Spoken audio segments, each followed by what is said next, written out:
Let me tell you a short story about a client who came to me after a cycle and didn't understand what was happening to his body. A guy, 31 years old, did a cycle on his own, of course, following the advice of his friends.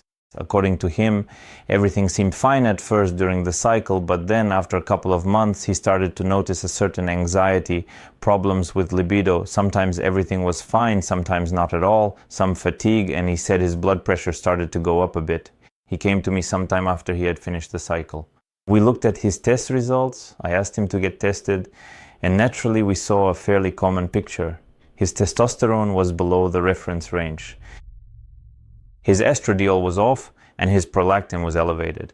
Naturally, his hematocrit was also elevated because during the cycle he didn't drink enough water, didn't really do cardio, and on top of all that, of course, he didn't monitor his blood work.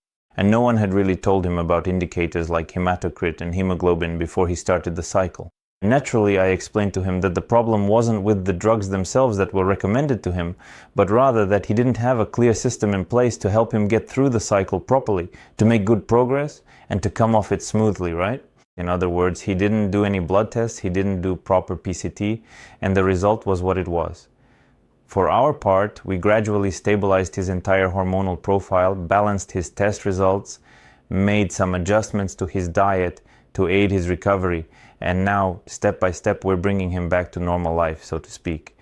And in general, most of the problems you encounter while on a cycle don't actually come from the drugs themselves, but from the fact that you're not monitoring all these aspects, and at some point you didn't establish a clear system to help you manage it all.